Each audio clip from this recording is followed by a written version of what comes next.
Hey everybody, Dr. G here. I'm a licensed clinical psychologist and body language expert, and today we're going to be analyzing more behavior and body language from Ruby Franke and Jodi Hildebrandt. As you probably already know, both Ruby Franke and Jodi Hildebrandt pled guilty to various crimes against Ruby Franke's children not that long ago. What we're going to be looking at today is newly released police footage of their arrest as well as police interviews. Before we get started, a couple of quick things. One, I wanted you to keep in mind that this is not a psychological evaluation of any kind. These are just my opinions. In addition to that, I do want to remind you to like and subscribe if you want to see more content just like this. All right, let's go. We have several new videos to get through, but we're going to start with Jodi Hildebrandt's arrest.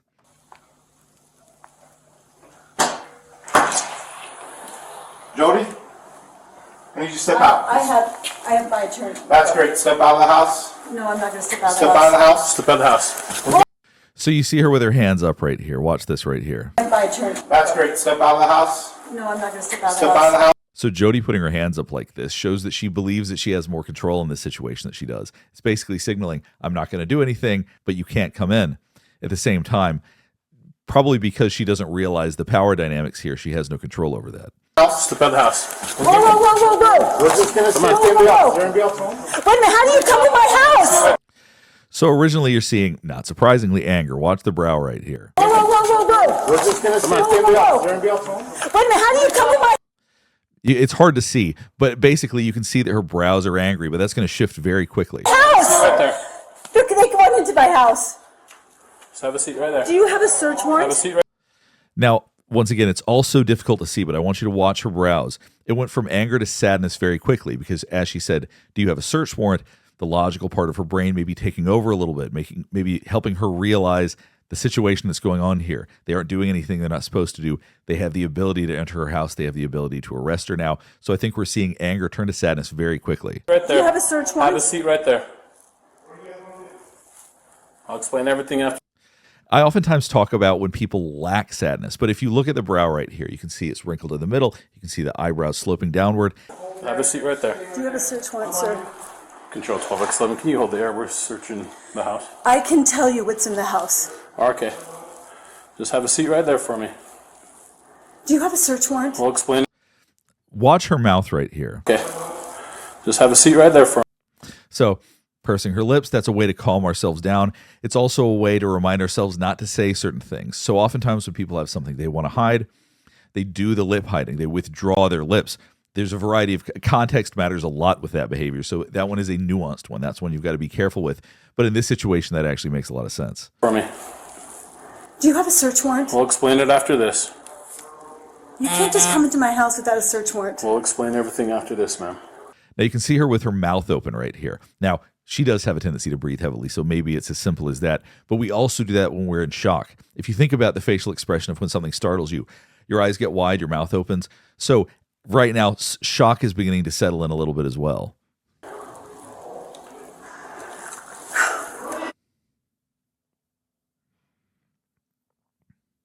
Okay. Well, that's one of the reasons why we're here. So we'll explain. You also notice she's not moving at all. Now, I talk oftentimes about how the freeze response makes us sit really still. She's gripping onto her, well, it looks like two phones actually, or something, but she's holding very still in this situation because she's trying to freeze. She sees the threat. The police are a threat to her because she knows that the child escaped. Presumably, she knew something was going to happen or feared something was going to happen. So we see an intense freeze response right here. Okay. Well, that's one of the reasons why we're here. So we'll explain after everything's done, after we... Now we're going to watch some of Ruby Franke's arrest video. As you can see, Ruby Franke sitting right there with her arms crossed. Just that body language alone lets you know that she's not very happy right now. Okay, yeah, there is one in there. Thank you, sir. I mean, LT. As you can see right now, she's walking. Brisk pace, nose in the air. She's not losing confidence. Her head isn't down. So there's nothing that suggests that she feels any fear, embarrassment, shame, or anything like that at this moment.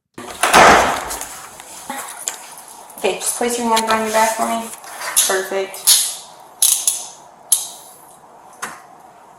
Now, right after the cuffs go on, you do see her head drop. For a moment, that is a loss of confidence. There is something that is a stark reminder that this is the reality of what's happening. Once the cuffs go on, very briefly, you're seeing her lose confidence, but it doesn't last long. For me. Perfect.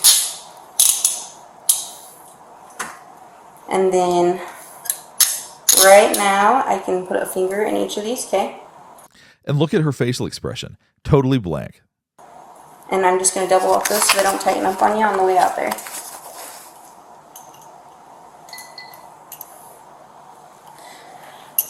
Where's your car? It's out there. Yeah. About by the command. You don't have anything on you that I should know about, correct? Any weapons? Once again, very plain-faced right now, looking angry, looking annoyed, but not looking scared, not looking sad, not looking concerned. Anything that we're going to find. Before you put you in a police vehicle, we need to search your person to make sure you don't have anything on you. Is there anything you have on you? Okay, I'm going to search you before we put you in his car. That's just protocol, so I'm just going to have you step. And she's also not speaking. That's a way to maintain control. So they're asking her questions. She's speaking non-verbally, but she's not using any words, which is just a way, it's a power play, essentially. Right over here, and then just widen your legs, widen your stance. Yep, perfect. Are you wearing a bra? Okay, I'm just going to go like this through and make sure you don't have anything. You said you're not wearing a bra? Okay. Is that just like a tank top under here? Okay. And so as the police notice that she's not speaking, that should give them some idea of what the challenges ahead are going to be. That should give them some clue as to what her behavior is going to continue to be like, because that is absolutely a power play when we choose not to speak. He stays right here.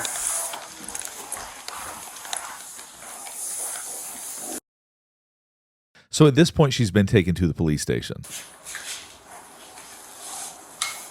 And immediately she closes off her entire body. Arms crossed, legs crossed, telling everybody, I am inaccessible right now. I'm not going to speak, and I'm not going to give you any sort of openness or vulnerability. I'm taking control right here. Go ahead and have a seat.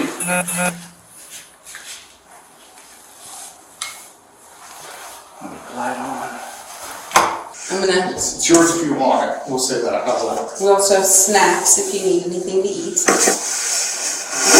She has a tremendous amount of control over her own emotions because she truly is not leaking out any emotions here other than anger. And it's surprising because oftentimes situations like this, for most people, will elicit some degree of fear, some degree of concern. Her level of emotional control does resemble somebody like Lori Vallow almost. I'm not trying to compare the two in that sense because they're different, but the level of emotional control, the ability to show what they want, does seem similar to me. We also have snacks if you need anything to eat. So I know I introduced myself to you earlier, but and you can see her eyes are tracking the person. She's keeping very close attention to what's going on. So I know I introduced myself to you earlier, but my name is Detective Bates, and this is Sergeant Tobler. We're just here to talk to you about kind of a few things involving your kids. So first, do you live down here, or?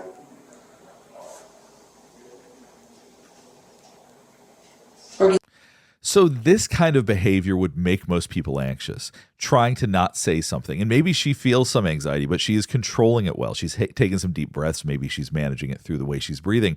But just looking at the police while being asked these questions, most people would feel drawn to say something. Most people would feel pressured to go along to some degree. But the fact is she's, at least at this point, being very consistent and not saying anything, continuing to try to maintain as much control as she can in this situation.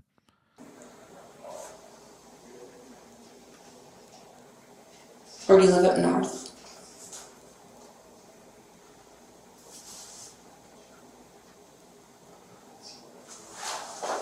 Do you want to talk to me about where you live or how many kids you have?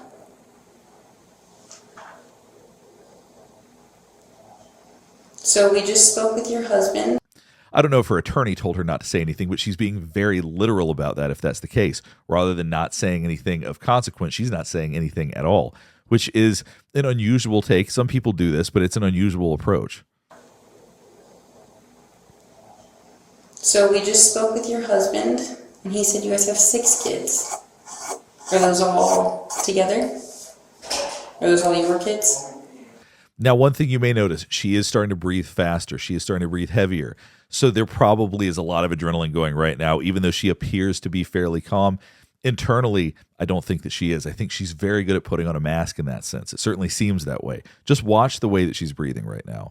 Are those all together? Are those all your kids?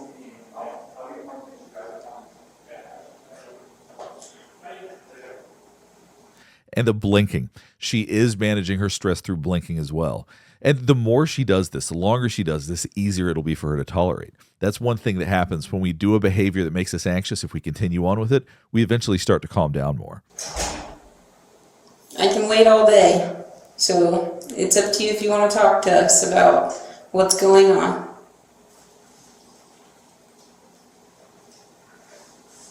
Would you feel more comfortable talking to one of us? Or do you want me to, I can step out if you want? Or if you feel more comfortable talking to him, I can step out. And see, she's looking at each of the officers as they're speaking with her. She's not looking down, not acting like she can't hear them. She very much wants them to see, I can hear you. I know what you're saying. I'm aware of it. I'm paying attention, but I'm choosing not to respond. Once again, this is all about power. It's not like she's looking down and refusing to look at them or turning away. She's literally doing everything but actually speaking. Or do you want me to, I can step out if you want? Or if you feel more comfortable talking to him, I can step out. I'll wait till I have a lawyer. Okay. So you don't want to talk to us at all? So there's the one thing she's willing to say is, I'll wait until I have a lawyer. Once again, I don't know if this is advice somebody gave her, but the extremeness of the behavior is going to make it challenging. It does give everybody else around you an idea of what it's going to be like to deal with you when you behave this way. And that's not a good thing.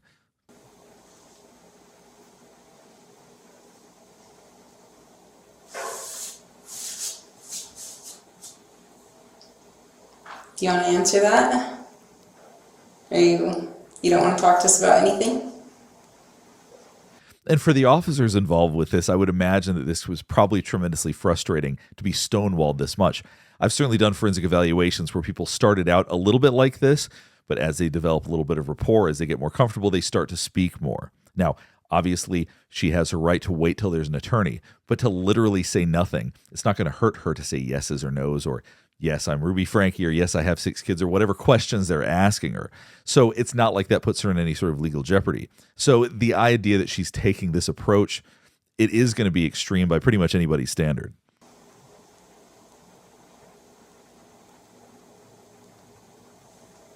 Yeah, this is just your chance to tell us. We're just trying to get your side of the story. So it's your chance to do that. But it's up to you. We're just here to talk. I also want you to keep in mind just how much power she's retaining in this situation by saying literally nothing. So rather than responding politely, rather than just continuing to say, look, I'm not telling you anything right now, I'm going to insist I wait on my attorney. She said it once, but she hasn't said it again. She's saying nothing. She's making the people interviewing her uncomfortable. And that's a power play. And I mean, I'm not asking any criminal questions. If you don't want to talk to us, just let us know and we'll be done. So as the officer is basically offering for her to tell them that she doesn't want to do this anymore, it's inviting her to try to get her to say literally anything else. Just let us know and we'll be done. I've already told you. Now watch her eyebrows right here. I already told you. Now I talk about how moving our eyebrows up brings emphasis to our face. She really is feeling strongly and wants them to hear exactly what she's saying. I've already told you. See right there, I've already told you. I've already told you everything I'm going to say. I really believe she's not going to say anything else after this. You want a lawyer? Okay. Now let's watch some of Jodi Hildebrandt's police interview. How long you lived here in Islands? 6 years. 6 years. The same house? Wow. You married? Obviously, this is a stark contrast to Ruby Franke's. Ruby Franke looked angry. She looked very confident. She didn't want to say literally anything. Whereas Jodi Hildebrandt, she looks a bit more anxious. She is obviously at this point answering questions. At least she's verbally responding to what she's being asked. Whether or not she'll provide anything of value, let's keep watching. Married? Single? Where'd you move from? Utah County. And how long were you up there for? I'm a little nervous. You're that, you know, Now watch her hands when she says, I'm a little nervous. I'm a little nervous. So the reason that we open our hands up like that when we say something like that is she's saying, I'm being vulnerable right now. I'm opening up right now. So when we have our bodies open up, that's a way to invite people in to say, I'm a little nervous right now. So she's taking a risk by telling people how she's feeling. You're that, you know, to be honest with you, if I was sitting over there, I'd be a little nervous too. So don't worry about it. We're just here to talk, to get your side. But the default goes back to the clasped hands. That's a way to manage anxiety. That's a way to feel a little bit closed off, to feel a little bit more protected. And right now we're just asking you just typical questions, like how long you lived here, that kind of thing. I watched too many detective movies. Have you? Which one's your favorite? Both of them are taking some risks in terms of trying to get some comfortable communication going. She's saying, I've watched too many detective movies. That's a way to connect with people. Whereas Ruby Franke was saying, I'm giving you nothing and you need to stay away from me.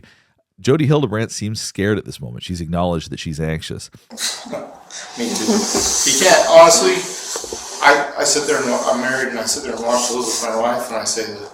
So as her body language is easing up a little bit, her fingers are no longer interlocked. Now they're sitting on top of each other. She also leaned back. So leaning back gets us some distance. Sometimes we feel a little bit more comfortable when we've gained distance from someone, when we've basically said, I'm going to disconnect a little bit. So she actually looks a little bit more comfortable, but at the same time is disconnecting and moving away a little bit.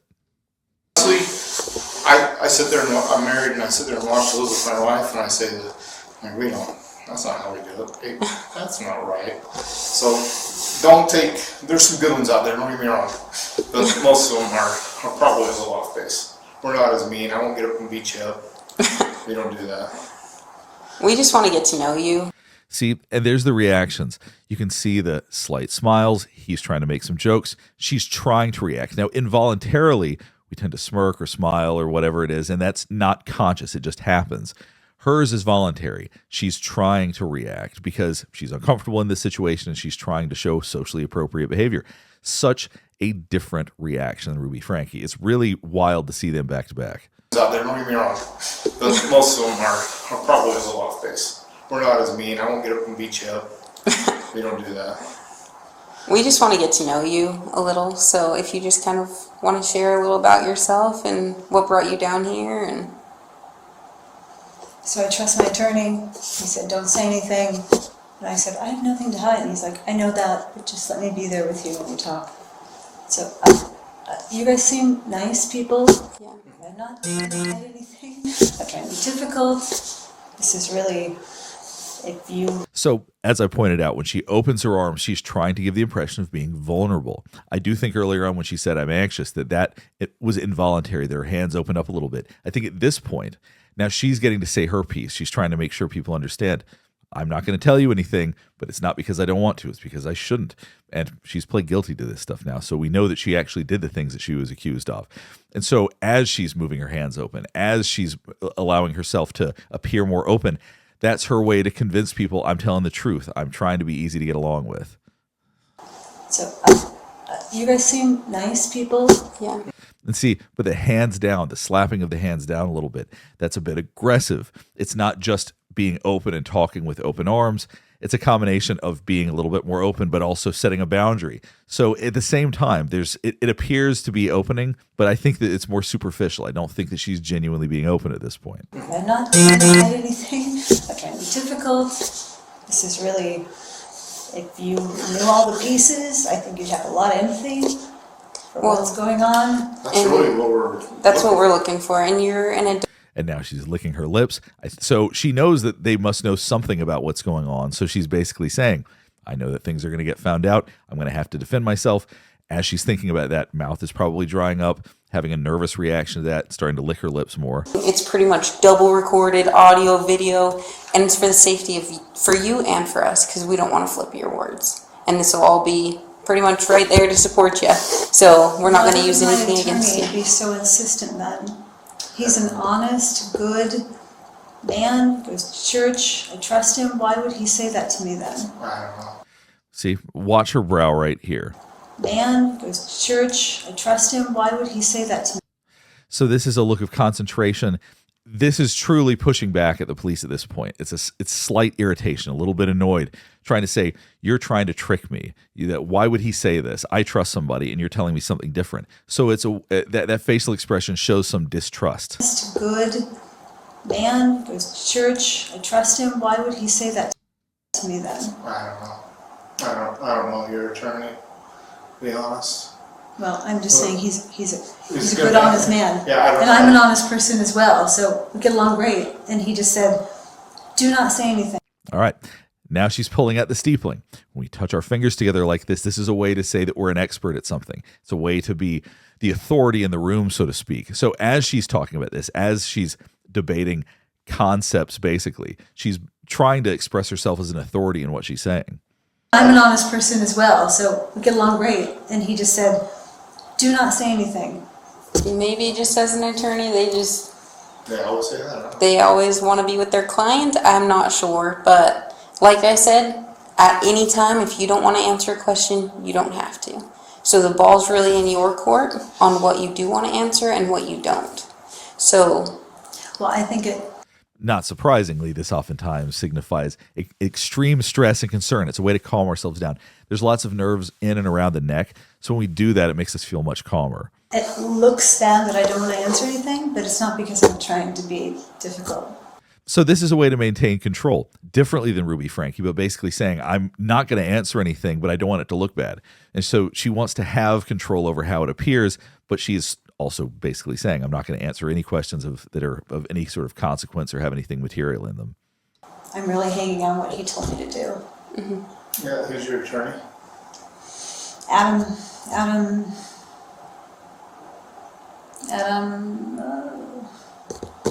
his father's an attorney, his brother's an attorney. Is he local? Yeah.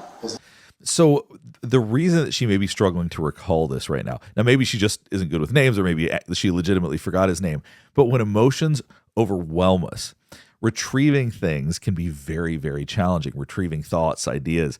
The logical part of our brain gets a little bit short-circuited when we're feeling extremely overwhelmed, and this clearly is a very anxiety-provoking and intense situation. She is much more anxious about this than Ruby Franke appeared to be.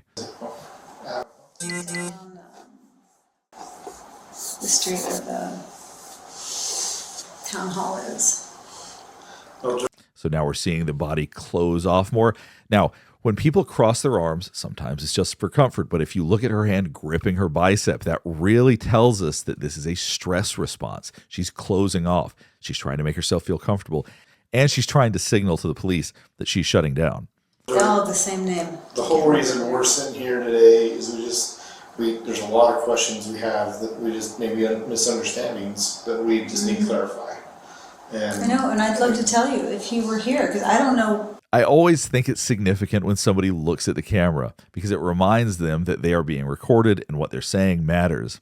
And she really doesn't seem to love the idea that this could be held against her in a sense, that people would see her as being difficult or unwilling to answer questions. So she is aware that everything she says and does is ultimately going to be reviewed and is going to somehow matter and color how people see her. just need to clarify. And I know, and I'd love to tell you if he were here, because I don't know. I don't know what's going to happen with what I say. You know, I'm a psychologist. I've watched people flip things. As a psychologist, just to be clear, she says she's a psychologist. Now, I don't know about the state of Utah, but in the state of Georgia, you cannot call yourself a psychologist unless you are a doctor that is licensed to practice psychology. She, as far as I know, only has a master's degree. You literally cannot be a psychologist with just a master's degree here. Maybe it's different in Utah, but it's considered a protected term here. So I don't know whether or not that's in fact actually accurate. You know, I'm a psychologist. I've watched people flip things all the time. So I get it. I sit on your side. I get it. See, watch her reach over when she says, I sit on your side. So I get it.